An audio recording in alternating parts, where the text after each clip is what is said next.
Good morning बच्चों। पिछली video में हम लोगों ने पढ़ा था स्वर, तो हमारा स्वर कंप्लीट हो गया था। अब आते हैं आज के वीडियो में हम लोग पढ़ेंगे व्यंजन। ठीक है, देखिए व्यंजन किसे कहते हैं। व्यंजन जो है वो हिंदी के सभी व्यंजन, ठीक है, आ के साथ बोले जाते हैं। मतलब बिना आ के कोई भी व्यंजन ना बोला जा सकता है और ना लिखा जा सकता है।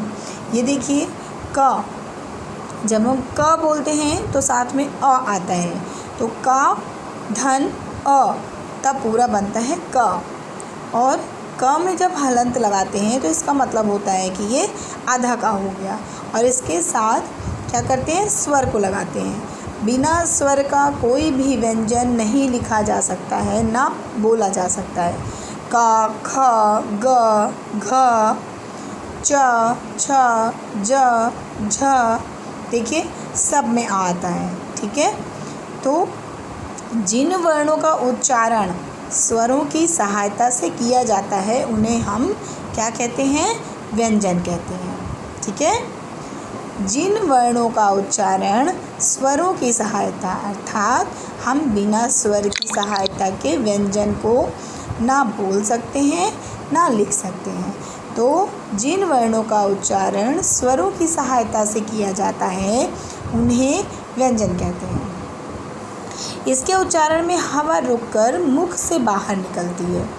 ठीक है, अब यहाँ पे देखिए जब किसी व्यंजन को आ रही दिखाना हो तो उसके नीचे हम हलंत लगाते हैं। जैसे यहाँ पर अगर हमने यहाँ हलंत लगा दिया और आ न लिखेंगे तो इसको हम आधा मानेंगे, ये आ के बिना आ रहित हो जाएगा। ठीक, और जब हम आ लगा देते हैं तो हमें हलंत लगाने की आवश्यकता नहीं पड़ती है। मीन्स हमारा क जो है वो आ के साथ पूरा हो गया। ठीक है, अंडरस्टूड। चलिए देखिए व्यंजन के 3 भेद होते हैं। पहला है स्पर्श व्यंजन, दूसरा अंतस्थ व्यंजन और तीसरा है ऊष्म व्यंजन। ठीक, अब देखिए स्पर्श व्यंजन किसे कहते हैं।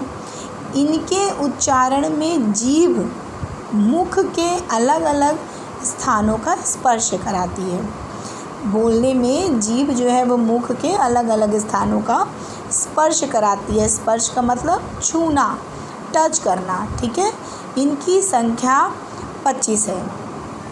इन्हें 5 वर्गों में बांटा गया है।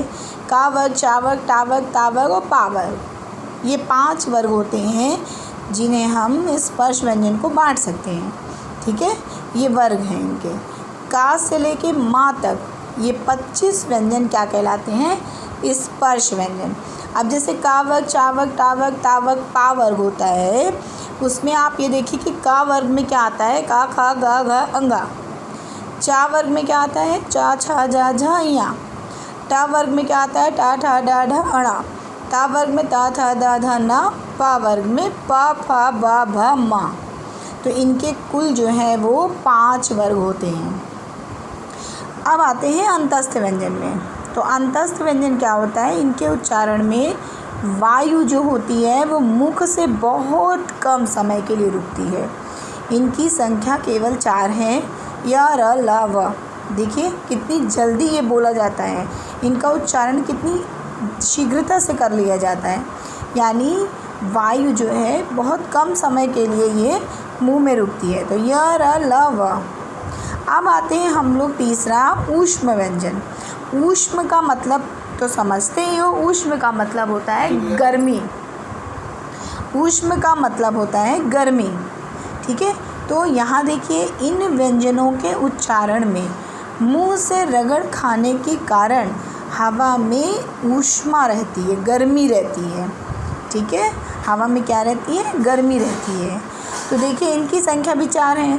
श, स, ह, श, ख, स, ह। ठीक है, ये 4 हैं।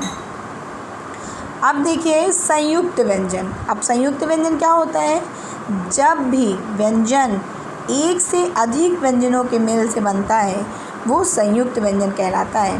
देखिएगा संयुक्त व्यंजन के भी 4 हैं, कुल 4 हैं। छ, त्र, ज्ञ और श्र। देखिए छ, त्र, ज्ञ और श्र। ठीक है,